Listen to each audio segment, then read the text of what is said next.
రాజధానిలో చేపట్టిన హ్యాపీనెస్ట్ ప్రాజెక్టుపై సీఎం చంద్రబాబు సమీక్ష నిర్వహించారు.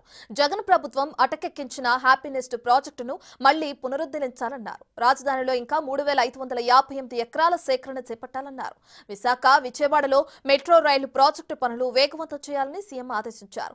విజయవాడలో 11,000 కోట్ల వ్యయంతో 38 కిలోమీటర్ల మేర మెట్రో ప్రాజెక్టు నిర్మించనున్నారు. అయితే పనులు త్వరితగతిన చేపట్టాలని అధికారుల్ని ఆదేశించారు.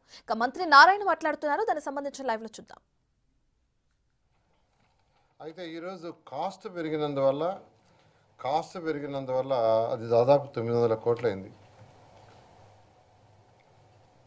అలా కాకుండా ఉంటుంది 714 కోట్లకి అయిపోయింది ప్రాజెక్ట్. కానీ ఈరోజు 930 కోట్లు అవుతుంది. దీనివల్ల సిఆర్డీఏకి 216 కోట్లు నష్టం వస్తుంది.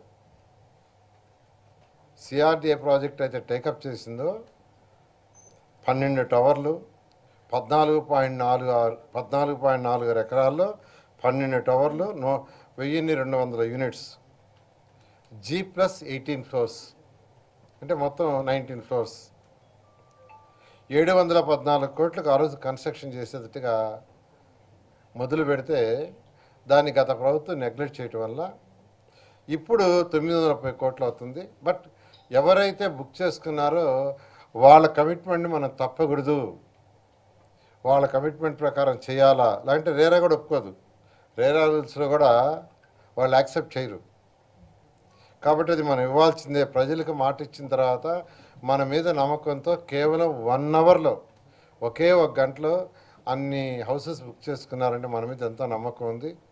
కాబట్టి బర్డన్ అయినా 216 కోట్ల అడిషనల్ బర్డన్ అయినా పూర్తి చేయమని సీఎం గారు ఈరోజు క్లారిటీ ఇచ్చారు. దాన్ని ఇమీడియట్గా టెండర్ పిలవబోతున్నారు. పిలిచి వీలైన తొందరలో అది కంప్లీట్ చేసి ఎవరైతే ఆ రోజు హ్యాపీనెస్ట్ ప్రాజెక్ట్లో బుక్ చేసుకున్నారో వాళ్ళందరికీ మాట చెప్పిన ప్రకారం హౌసెస్ ఇవ్వటం జరుగుతుంది. దానికి ఈరోజు క్లియరెన్స్ ఇచ్చారు. మూడవది అమరావతి క్యాపిటల్ సిటీ. మీకు తెలుసు, ఇక్కడ ఆ రోజు 2014లో దీన్ని అనౌన్స్ చేసినప్పుడు అమరావతి క్యాపిటల్ సిటీగా ల్యాండ్ లేదు. ల్యాండ్ పుల్లింగ్కి 2015 జనవరి 1 నోటిఫికేషన్ ఇచ్చాం. 2015 ఫిబ్రవరి 28 అర్ధరాత్రికి యాక్చువల్గా 34,000 ఎకరాలని రైతులు స్వచ్ఛందంగా ఇచ్చారు. ఇక్కడ ఏంటంటే ఒక్కటి కూడా లిటిగేషన్ కేసు లేదు. ఒక్కరు కూడా కోర్టు ఇవ్వాలా, స్వచ్ఛందంగా ఇచ్చారు.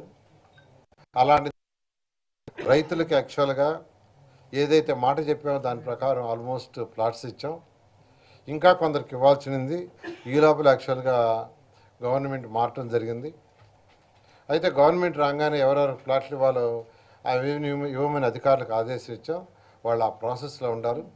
వీలైనంత తొందరలో అందరికీ కంప్లీట్గా చేస్తారు.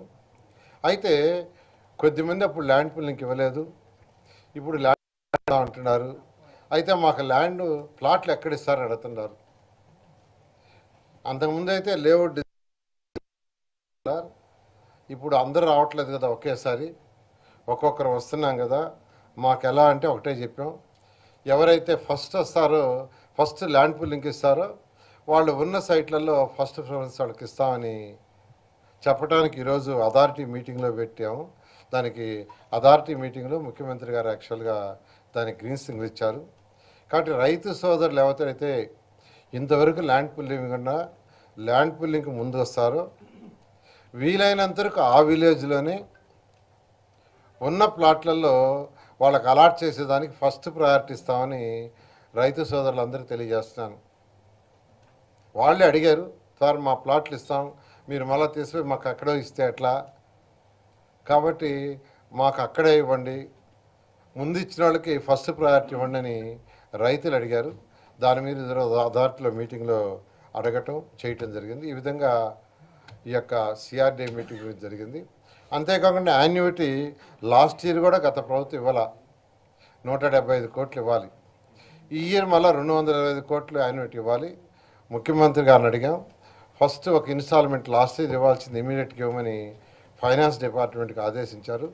వచ్చే నెల అంటే సెప్టెంబర్ 15 లోపల లాస్ట్ ఇయర్ ఇవ్వాల్సిన 175 కోట్ల యాన్యుటీ రైతులకు ఇవ్వడం జరుగుతుంది.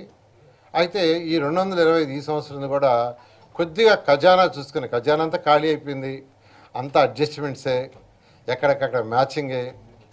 ఫైనాన్స్ సెక్రటరీకి అయితే సీఎం గారు ఈ నెలలోనే ఇచ్చేయమంటే రేపు 1వ తేదీ పెన్షన్స్ ఇవ్వాలి సార్. ఆ పెన్షన్స్ ఇచ్చిన తర్వాత నెక్స్ట్ కలెక్షన్స్ రాగానే అడ్జస్ట్ చేసి ఫస్ట్ వీళ్ళకే ఇస్తామన్నారు. ఈ విధంగా ఈరోజు ప్రతిదీ అడ్జస్ట్ చేసి ఇవ్వాల్సి వస్తుంది. అందువల్ల రైతు సోదరులందరికీ మరొకసారి చెప్తున్నాను, వీలైనంత తొందరలో ఈ రెండోది ఏదైతే ఇవ్వాలో ఈ సంవత్సరం పెండింగ్ది దాన్ని కూడా ఇవ్వటం జరుగుతుందని కొద్దిగా ఓపిక పట్టమని నేను అందరిని రిక్వెస్ట్ చేస్తున్నా. మరొకటి metro Vijayawada and Visakhapatnam metro రైలుకు సంబంధించి రీఆర్గనైజేషన్ యాక్ట్లో పొందుపరిచారు. రాష్ట్రాలు విడిపోయినప్పుడు రీఆర్గనైజేషన్ యాక్ట్లో రీఆర్గనైజేషన్ 2014 దాంట్లో దీన్ని పెట్టడం జరిగింది.